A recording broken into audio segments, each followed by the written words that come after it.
Petite pause dans une vie trépidante. Et c'est parti. Depuis 10 mois, Dorian Louvet est devenu papa. Et si sa petite Nala ne se met pas encore debout, elle a clairement de l'énergie à revendre. Elle a déjà tout d'une sportive, elle danse déjà beaucoup. Bon, elle n'a pas encore appris à courir, on va commencer par marcher avant.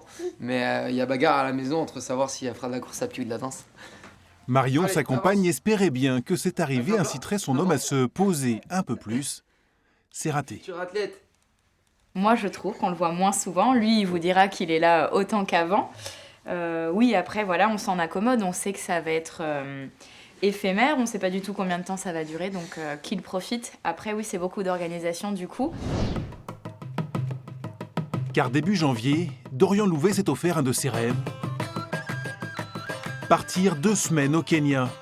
Certains y vont en touriste pour un safari. Pour lui, l'objectif était tout autre.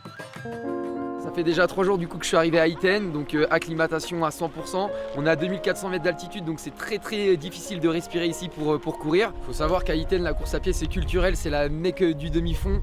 Regarde-moi cette terre rouge là qui est magnifique, franchement ça donne juste envie de courir. Go, go, go, go, go, ouais! Le Canet ne va pas être déçu. Le programme est intensif.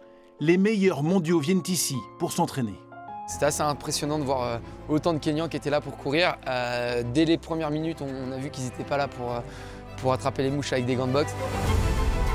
Et au départ, tout le monde se met à trottiner, clac, on entend tous les chronos se mettre en route, clic, clic, clic, clic. Et là, ça bombarde de partout. Et puis voilà, même courir à côté des Kenyans, ils sont là à côté de moi. J'essaye de les suivre et tout. Franchement, c'est vraiment des bons moments. En fait, tu vois ça dans les films. Et là, tu es avec eux en fait. Et voilà, tu comprends pourquoi c'est des machines. Parce qu'eux, ils se posent même pas de questions, ils y vont. Et quand tu vois comment ils bombardent, franchement, tu te dis que bah voilà, il n'y a pas de secret de toute façon.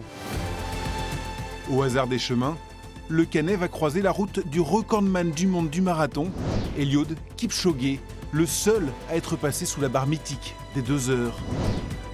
Mais ici à Iten, pas question de performance de temps, il faut déjà apprendre à résister. Super dur. La respiration, puis t'as du mal quand même avec tous les cailloux et tout, faut rester concentré. Ah, franchement, la chaleur, c'est... Je veux dire que quand tu vas redescendre en plaine, tu vas avoir l'impression de voler. Il paraît loin déjà, l'épisode Koh-Lanta. Là, c'est le collier d'immunité que j'avais eu. Ah, tu l'as gardé? Ouais, je l'ai gardé. Et là, c'est le parchemin qui annonçait que j'allais à l'orientation. Une aventure unique aux Fidji à jouer les aventuriers. C'était il y a à peine 3 ans. Les naufragés sont épuisés. J'ai jamais été aussi fatigué depuis le début de l'aventure, je pense. J'ai vraiment profité de cette médiatisation et de l'après Koh-Lanta, c'était exceptionnel pour moi et ça l'est toujours. Mais à un moment donné, il me manquait quelque chose qui était mon ADN, qui était le sport et aussi la compétition. Et c'est pour ça que j'ai décidé de prendre le taureau par les cornes et de repartir à l'entraînement. Retourner sur la piste. Faire des tours, encore et encore. Retrouver le rythme. Et pour se motiver, l'ancien champion national de 3000 mètres steeple a décidé de se lancer un nouveau défi. Le marathon de Paris, le 3 avril prochain. Le but, c'est pas de le terminer, c'est de le terminer en un chrono que je me suis fixé, donc le plus rapidement possible. Et c'est vrai que c'est pour ça que je m'entraîne aujourd'hui. Combien ? J'aimerais bien faire 2h29-59, voilà, pour dire sous les 2h30. Pour un premier, je pense que ça reste un objectif cohérent. On dit que c'est le marathon, c'est de l'apprentissage, il en faut plusieurs. Donc là, pour un premier, ça serait vraiment un bel objectif. Dans 3, 2, 1, allez, c'est parti. En parallèle, Dorian Louvet s'est lancé dans une carrière de coach sportif, sur camp et à distance. Une vingtaine de personnes font appel régulièrement à ses services, comme Baptiste. Dorian, parce que tout simplement sur Caen, c'est la référence en fait en termes de course à pied. Et quand vous faites 30 minutes au 10 km, à partir de là que vous connaissez la course à pied, tout est dit quoi. Et pourquoi pas un jour retourner au Kenya, mais à plusieurs. Dorian se voit bien emmener du monde dans son sillage.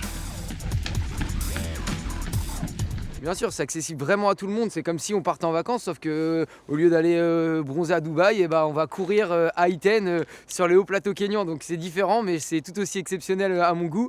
Et c'est vraiment adapté pour tout le monde. Maintenant, encore une fois, il faut adapter l'entraînement là-bas selon le niveau. Et c'est pour ça que je pense que pour les plus amateurs, il faut qu'il y ait quelqu'un qui puisse les encadrer. En attendant, loin de la terre ocre, ce sont les pavés et le bitume parisien qui attendent l'aventurier normand dans un mois. Mais déjà, le premier objectif de Dorian est atteint, redevenir, comme il le dit, un mec qui court.